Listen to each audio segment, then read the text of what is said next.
Atau saya?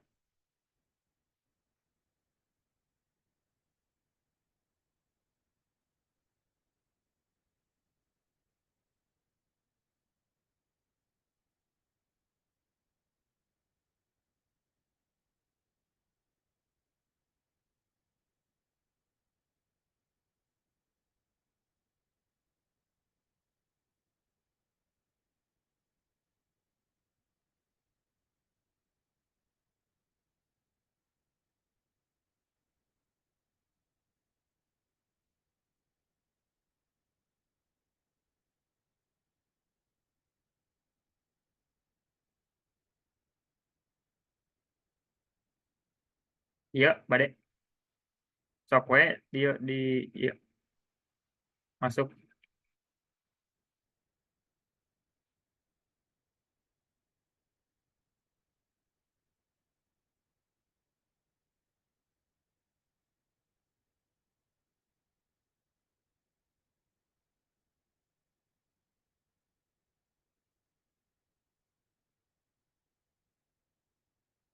Assalamualaikum warahmatullahi wabarakatuh. Selamat pagi, Ibu Bapak Guru SMK Riyadut Tauhid. Perkenalkan, nama saya Sandi Supriyadi. Terima kasih ya Bapak Ibu sebelum masuk ke bagian tahap awal. Terima kasih atas waktunya. Ibu Bapak Guru sudah menghadiri acara di pagi ini. Mohon waktunya untuk beberapa um, jam ke depan. Kita untuk waktu durasinya 1 jam, ya. Nah, sebelum masuk ke bagian materi, izinkan perkenalkan terlebih dahulu. Bismillahirrahmanirrahim. Assalamualaikum warahmatullahi wabarakatuh. Perkenalkan, nama saya Sandi Supriyadi. Saya dari calon guru penggerak angkatan 10 SMK Riyadut Tauhid dari Kabupaten Tasikmalaya, Provinsi Jawa Barat. Nah, bagian hari ini sebagai bentuk aksi nyata modul 1.4, saya akan melaksanakan kegiatan, ya bentar, ada yang masuk.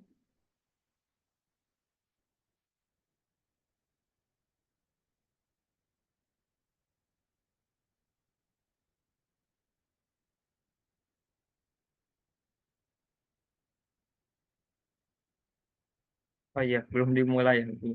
Maaf. Oke, ada ya Ibu Bapak Guru ya? Udah ya? Siap. Bismillahirrahmanirrahim. Assalamualaikum warahmatullahi wabarakatuh.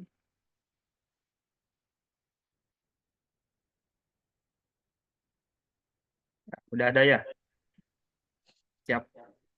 Mohon maaf, baru saya admit ya Ibu Bapak. Oke, saya record dulu untuk Zoom-nya. Bismillahirrahmanirrahim. Assalamualaikum warahmatullahi wabarakatuh. Perkenalkan, nama saya Sandi Supriyadi. Saya dari Penggerak Angkatan 10 SMK Riyadut Kabupaten Tasikmalaya, Provinsi Jawa Barat. Nah, di sini saya akan menjelaskan sebagai bentuk aksi nyata modul 1.4 mengenai tentang desiminasi budaya positif. Jadi selama pembelajaran program pendidikan guru penggerak selama beberapa bulan ini uh, masih dalam tahap modul 1, di mana di modul 1 itu nanti kita akan dijelaskan, saya akan jelaskan mengenai tentang apa saja mengenai tentang desiminasi budaya positif itu. Dan materi-materi apa saja yang nanti akan saya jelaskan mengenai tentang program guru penggerak di Angkatan 10 ini. Nah, sebagai calon guru penggerak Angkatan 10 ini, sebelum kita mulai pelaksanaan pembelajaran webinar ini, marilah kita berdoa dalam hati masing-masing supaya bisa terlaksana kegiatan acara webinar di pagi hari ini. Berdoa dimulai. Berdoa dalam hati masing-masing dimulai.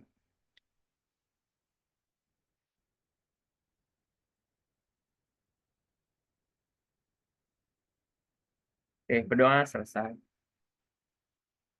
Oke, Ibu Bapak guru hebat.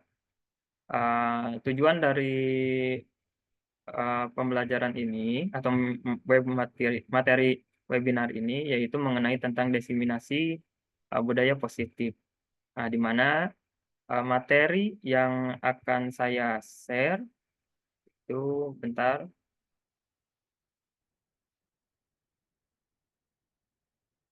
mengenai konsep modul budaya positif. Di sini ada budaya positif itu ada beberapa poin. Yang pertama, perubahan paradigma belajar, disiplin positif, kebutuhan dasar manusia, motivasi perilaku manusia, kemudian posisi kontrol, restitusi, dan keyakinan kelas, serta yang terakhir itu segitiga restitusi. Nah, di bagian ini, 1 jam ke depannya saya akan menjelaskan mengenai konsep-konsep yang ada di dalam modul budaya positif. Yang pertama, itu bagiannya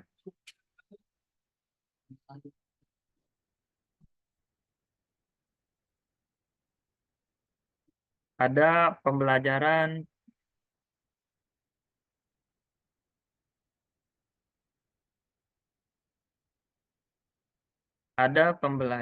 mengenai tentang pembelajaran dengan paradigma baru, Ibu. Ada paradigma baru. Nah, di sini pembelajaran dengan paradigma baru itu dirancang berdasarkan prinsip belajar dengan berdiferensiasi, sehingga setiap siswa belajar sesuai dengan kebutuhan dari tahap perkembangan untuk mewujudkan profil pelajar Pancasila. Nah, profil Pancasila itu ada apa saja? Di sini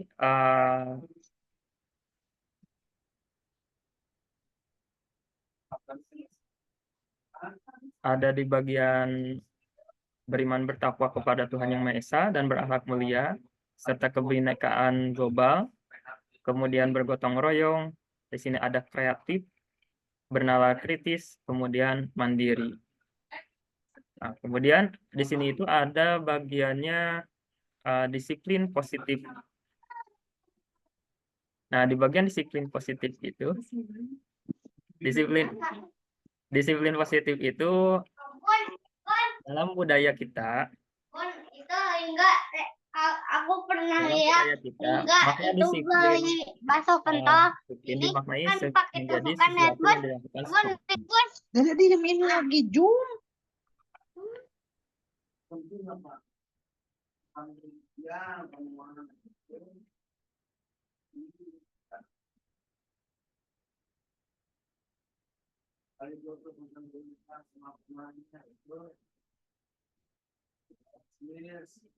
Dalam budaya kita, makna disiplin dimaknai sesuatu yang dilakukan seorang pada orang lain untuk mendapatkan kepatuhan.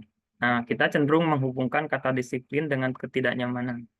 Nah, sebagai pendidik, tujuannya kita adalah menciptakan anak-anak yang memiliki disiplin diri sehingga mereka berperilaku dengan mengacu pada nilai-nilai kebajikan universal dan memiliki motivasi intrinsik dan bukan ekstrinsik.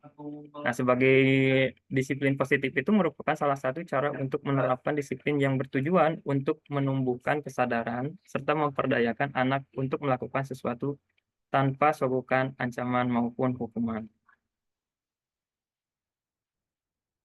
Nah, di bagian ini ada 5 kebutuhan dasar manusia. Bagian kebutuhan dasar manusia itu contohnya misalnya di sini ada kebutuhan hidup, bertahan hidup. Terus ada kasih sayang dan rasa terima kasih. Kemudian penguasaan, kebebasan, dan kesenangan. Nah, di bagian yang lain, di bagian motivasi perilaku manusia, kadang seperti ini, Ibu Bapak. Motivasi itu ada berbagai motivasi yang memang sifatnya dari ekstrinsik maupun dari intrinsik. Nah, di mana motivasi ini merupakan dorongan yang timbul pada diri seseorang secara sadar atau tidak sadar untuk melakukan suatu tindakan dengan tujuan tertentu. Sebagai pokok poinnya di sini ada 3, yaitu menghindari ketidaknyamanan dan hukuman. Biasanya dari sini murid itu melakukan disiplin itu karena memang posisinya takut dihukum. Ya, nah itu motivasinya berbentuknya motivasi ekstrinsik. Nah, sedangkan untuk yang contoh mendapatkan imbalan dan penghargaan itu biasanya motivasinya berbentuk ekstrinsik. Jadi kalau misalnya kita ada hadiah atau misalnya hukuman itu merupakan bentuknya dari motivasi intrinsik. Nah, sedangkan untuk yang intrinsiknya menghargai nilai-nilai kebajikan diri sendiri. Nah, di sini murid itu melakukan disiplin karena sadar akan nilai kebajikan dirinya. Nah, ini muncullah merupakan motivasi dari intrinsik sendiri itu. Nah, bagian motivasi ini biasanya kita di disiplin itu masuk ke bagian disiplin itu ada yang masuknya disiplin dengan identitas gagal. Sering biasa kita itu melakukan sebuah penghukuman, terutama kepada murid-murid. Jadi hukuman dan penghargaan itu merupakan sebuah disiplin dengan identitas yang gagal, Ibu Bapak. Karena memang posisinya dari segi hukuman biasanya kan menyakitkan, ya. Terus tidak nyaman, terus murid itu merasa takut, memaksa, dan menyembunyikan kesalahan. Nah, terus menjadi rendah diri si murid itu. Sedangkan untuk yang penghargaan itu ini tidak terlalu efektif. Terus kemudian merusak hubungan sifat iri, mematikan kreativitas, menghukum dengan sistem ranking, ya. Terus ada merampas hak menghargai dirinya. Nah, ini masuknya ke bagian yang biasa kita lakukan itu sebenarnya hal-hal yang salah di dalam disiplin dengan identitas yang gagal. Nah, sedangkan untuk yang disiplin yang sifatnya sukses, itu ada di sini itu ada pengganti sebagai bentuk dari hukuman serta penghargaan. Kalau untuk bentuk hukuman, itu bentuknya itu konsekuensi. Konsekuensi itu penguatannya mungkin jangka pendek, Ibu. Terus monitoring berkelanjutan, terus stimulus respon, murid menghormati peraturan, nah kehilangan waktu dan merenungi kesalahan. Nah, sedangkan untuk restitusi konsep disiplin sebagai bentuk penghargaan, ini ada yang namanya restitusi. Nah, di mana restitusi ini dia itu murid itu bertanggung jawab untuk perilakunya, fokus pada pemecahan masalah jangka panjang. Jadi si murid itu kita biasakan untuk bertanggung jawab pada perilakunya, kemudian menghormati dirinya dan orang lain, serta teori kontrol, di mana teori kontrol itu nanti saya akan jelaskan mengenai tentang teori kontrol itu sendiri. Kemudian ada yang murid bersemangat untuk memperbaiki kesalahan. Ini konsepnya itu menggunakan konsep restitusi. Nah, apa saja pengertian atau misalnya pembahasan tentang restitusi ini? Nah, restitusi ini konsep disiplin pendekatan restitusi ini memiliki sebuah cara, Ibu. Jadi ada cara untuk mendisiplinkan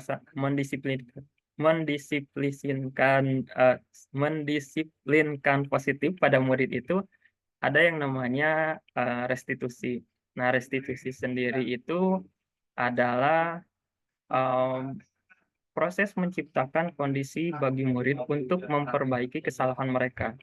Nah, sehingga mereka itu bisa kembali pada kelompok mereka dengan karakter yang lebih kuat.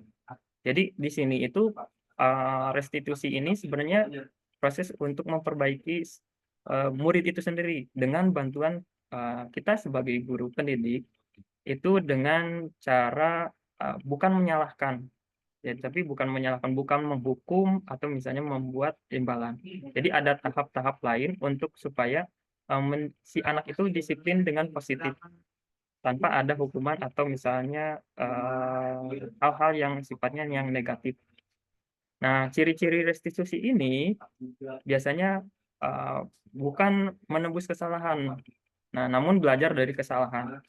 Jadi tidak ada kata hukuman atau misalnya hal-hal lain di luar restitusi itu sendiri. Terus ada memperbaiki hubungan. Nah, di sini memperbaiki hubungan itu mengenai tentang hubungan antara murid dan pendidik.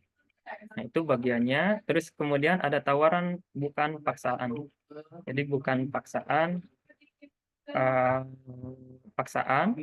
kemudian menuntun untuk melihat ke dalam diri, mencari kebutuhan yang mendasari tindakan. Kemudian fokus pada karakter bukan tindakan. Nah, menguatkan dan fokus pada solusi. Nah, di sini ada contohnya, Ibu Bapak. Jadi kalau contohnya itu perbedaan contoh kasus, misalnya kita yang sering dilakukan oleh siswa itu biasanya siswa sering terlambat datang ke sekolah. Nah, di bagian ini kita melihat perbedaannya dari tiga poin ini. Dari tiga kasus ini ada perbedaan yang memang dibuatnya untuk restitusi. Jadi kalau hukuman itu biasanya guru itu menghukum dengan misalnya contohnya ya bernyanyi dengan 10 lagu nasional atau misalnya membersihkan toilet atau misalnya berlari keliling lapangan. Nah, itu merupakan sebuah hukuman.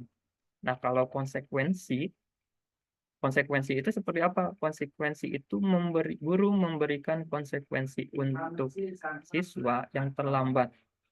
Biasanya tidak ada pengulangan. Contoh sederhananya seperti ini. Siswa kalau terlambat tidak ada pengulangan materi atau penjelasan materi. Dan dia otomatis tertinggal dengan penjelasan dari guru lain, dari guru tersebut. Nah, contohnya seperti itu.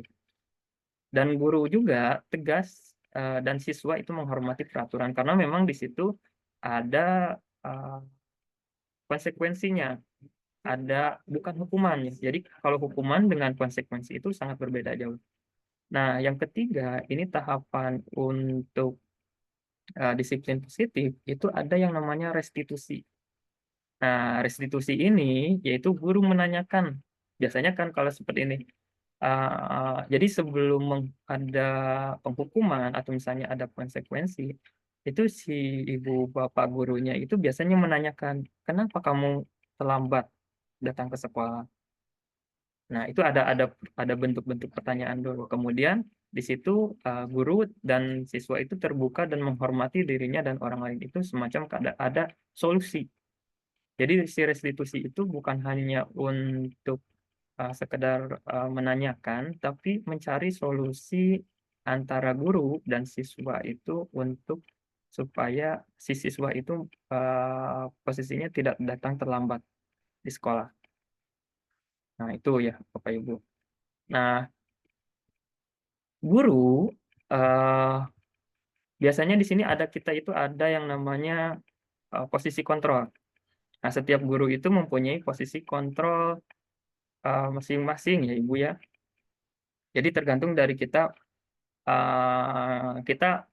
posisinya di mana nih? Ya, di bagian yang ada posisi kontrol itu. Posisi kontrol dalam guru itu ada 5. Ada penghukum, ada pembuat orang bersalah, ada teman, ada monitoring atau pemantau, atau ada manajer. Biasanya kalau penghukum seperti ini, Ibu Bapak. Mungkin Ibu Bapak pernah atau misalnya ada di bagian posisi yang 5 ini, ada sebagai penghukum, ada pembuat orang merasa bersalah, maaf, teman, terus ada monitoring, ada manajer. Contohnya seperti ini. Kalau untuk penghukum itu guru yang sering menghukum, yang biasanya menggunakan hukuman fisik atau maupun verbal. Jadi kalau untuk yang hukuman sambil nunjuk-nunjuk seperti ini, atau misalnya disuruh lari 10 keliling lapangan, atau misalnya push up, atau misalnya berbentuk hukuman fisik seperti yang lainnya. Kemudian pembuat orang merasa bersalah. Nah, biasanya kalau ini itu bentuknya pendidiknya itu dia tidak menghukum, tapi dia ke si anak itu dengan nada yang sangat lembut, tapi gimana ya, seakan posisi siswa itu merasa bersalah gitu. Ya, jadi posisi kontrol ini membuat posisi pada bagian posisi 2. Nah, ada yang namanya posisi kontrol yang khusus untuk teman. Jadi ada bagiannya bagian posisi kontrol teman. Nah, di bagian teman ini, guru pada posisi ini tidak akan menyakiti murid. Nah, namun akan tetap berupaya mengontrol murid melalui persuasi. Di sini ada nanti saya akan contohkan ke bagian 5 ini. Nah, saya akan jelaskan dulu di bagian yang 5 kontrol ini. Kemudian ada 4 monitoring pemantau biasanya. Nah, di sini bagian monitoring atau pemantau ini hanya mengawasi bagian si siswanya. Ya. Nah, kemudian ada yang poin kelima, manajer. Nah, respon yang menunjukkan tanggung jawab guru dalam posisi terakhir itu adalah manajer. Nah, manajer ini sendiri adalah posisi mentor di mana guru berbuat sesuatu bersama dengan murid. Jadi ada di mana si posisi siswa itu ada kesalahan, dia guru itu bersama-sama dirangkul. Kita buat ini misalnya permasalahannya sering datang terlambat, kita sama-sama memperbaiki permasalahan yang pada murid tersebut, sehingga menjadi ada sebuah hasil. Jadi bukan hanya bentuk penghukuman saja, tapi ada hasil terus ada solusi. Nah, supaya apa? Supaya si siswa itu bisa mempertanggungjawabkan perilakunya atau kesalahannya tersebut. Nah, di sini eh, posisi kontrol ini saya contohkan itu ada 5. Ya, contohnya seperti ini. Siswa membolos dari jam pelajaran. Nah, sebagai posisi kontrol untuk penghukum, biasanya akan seperti ini ya, Ibu Bapak. Patuhi aturan sekolah, lalu berkeliling lapangan. Misalnya dengan nada yang keras, terus dengan ada bentuk tangan yang memang kayak ditunjuk-tunjuk kayak gitu seperti itu, ya. Ada semacam kamu ini terlambat ya, atau misalnya berbentuk tangan, atau misalnya hal-hal lain ya yang membuat perasaan itu bentuk kekerasan itu kekerasan verbal. Kemudian ada pembuat rasa bersalah. Kalau biasanya pembuat rasa bersalah itu seperti nadanya mungkin ada slow, ada rada lembut, tapi memang agak nyelakit ya Ibu. Berapa kali Bu Guru harus memberitahukan kamu. Nah, contohnya seperti itu.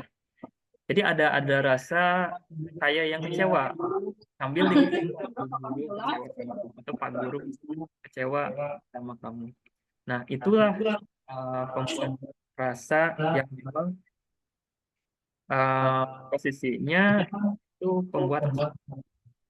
Nah, kalau untuk sebagai teman, itu posisinya ayolah, ayolah yang ikut. Jadi ada semacam kayak sedikit tidak terlalu dan tidak terlalu juga, tapi uh, intonasinya berbicaranya seperti pada teman, ya seperti itu. Jadi bolos buat buat guru buat bangga atau Pak Guru bangga. Kali ini tidak apa-apa. Nah, jadi kamu salah ya udah selesai. Jadi tidak ada penyelesaian di bagian aturan. Nah, sebagai pemantau di sini sebagai pemantau itu kamu sudah melanggar apa peraturan dan konsekuensinya. Nah, konsekuensi dan peraturannya itu belum ada solusi. Jadi hanya sebatas oke, peraturannya kalau misalnya bolos dari jam pelajaran, kamu yang tadi Ibu Bapak sampaikan itu tidak akan ada pengulangan. Itu konsekuensinya. Nah, sebagai yang terakhir itu ada manajer. Nah, kalau manajer itu kamu tahu kamu. Nah, di sini ada ada pertanyaan. Jadi semacam kayak ada validasi. kepada anak-anak kenapa bisa terlambat. Karena bagian yang sering kita lakukan itu tidak ada atau misalnya bentuk pertanyaan dulu kepada anak-anak. Hanya sebatas ya udah aturannya sekolah kalau kamu telat udah nggak boleh masuk. Misalnya seperti itu. Nah, bentar.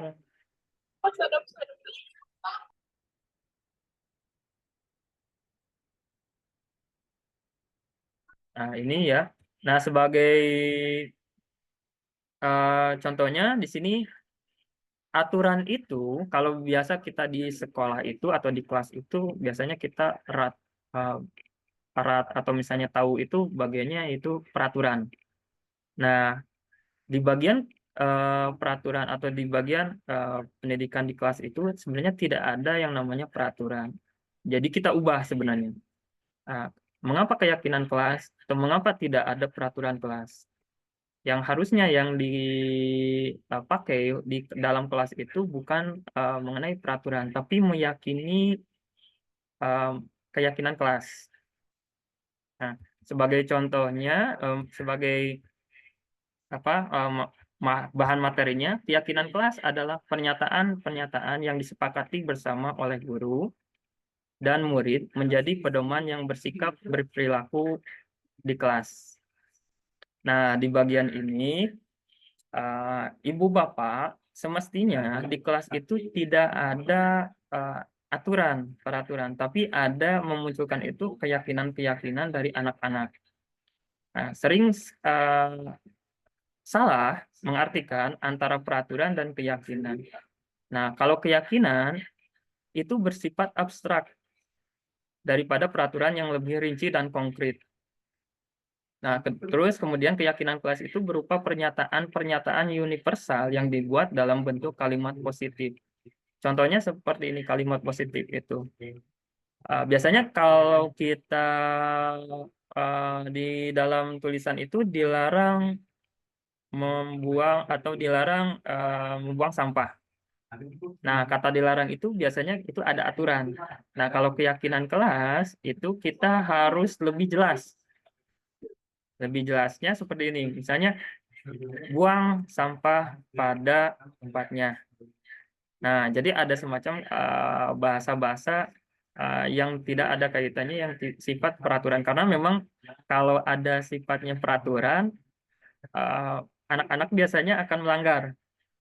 Nah, biasanya seperti itu. Nah, kita tekankan lagi, ini ada bagiannya keyakinan kelas. Jadi kalimat-kalimat yang biasa kita pakai, sebenarnya kita bisa ubah dengan kalimat-kalimat yang lebih positif. Ya. Yang ketiga, itu keyakinan kelas tidak dibuat dalam jumlah banyak, sehingga mudah diingat dan dipahami oleh semua warga kelas. Jadi, keyakinan kelas itu kita nggak usah banyak-banyak, misalnya di bagian peraturan keyakinan-keyakinan kelas itu cukup ada satu atau misalnya beberapa kalimat yang memang hasil dari pernyataan-pernyataan dari satu kelas itu. Ya, seperti itu. Kemudian ada segitiga restitusi. Nah, di bagian segitiga restitusi ini ada bagiannya untuk memenuhi budaya positif. Yang pertama itu ada menstabilkan identitas, kemudian validasi yang salah, dan menanyakan keyakinan kelas seperti yang tadi saya katakan. Nah, di bagian ini segitiga restitusi ini bagian dari untuk eh, melakukan apa ya namanya istilahnya melakukan permasalahan-permasalahan yang ada di kelas yang menggunakannya dengan cara menggunakan segitiga restitusi. Oke, terima kasih Ibu Bapak Guru hebat yang sudah ikut serta dalam acara webinar kali ini. Semoga uh, apa yang Ibu Bapak dapatkan bisa bermanfaat. Sebelum ditutup, kita foto bersama dulu, Ibu Bapak.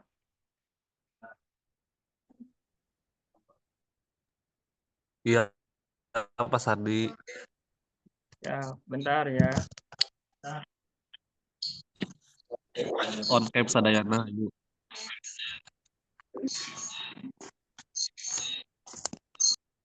Hari abi mananya? Pak close lah tanda. Mana? Share screen-nya. Oh iya, bentar.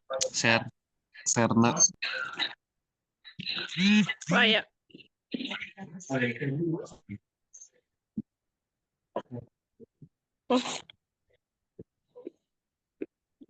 Oke.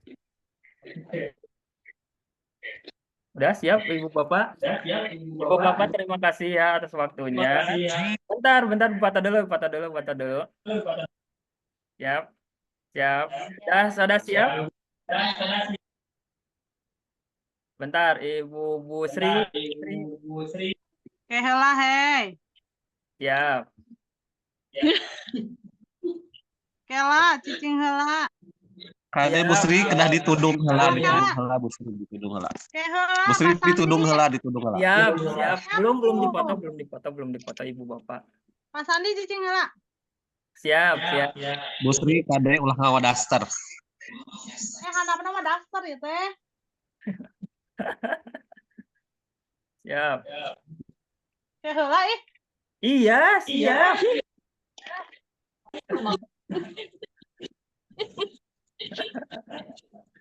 Terima kasih. Sok, belum sok. Mal ikutan ada di daftar abi nage. Iya. Sirah hungkul ditutupan mah. Iya sirahna keur dijenggut ku simbol. Saya teu bisa usik. Sok kenaon tuh bisa usik ya. Siap, udah? Udah? Bu Ros mau on cam?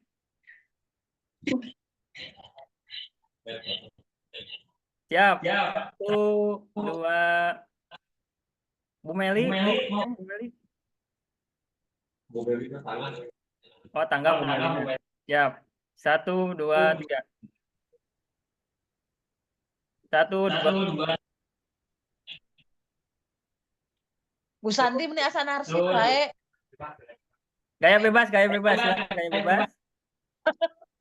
gaya bebas. Love you. Kumaha? Sok. 1, 2, 3. Udah. Ibu Bapak makasih atas informasi, atas ikut sertanya webinar ini. Semoga bermanfaat, semoga menjadi amal ibadah untuk Ibu Bapak guru, Bu Suci, Bu Meliani, Bu Ros, Bu Sri, Pak Anang, Pak Santi, Bu Santi, Desi, Pak Esa, dan Bu Iska. Terima kasih. Wassalamualaikum warahmatullahi wabarakatuh.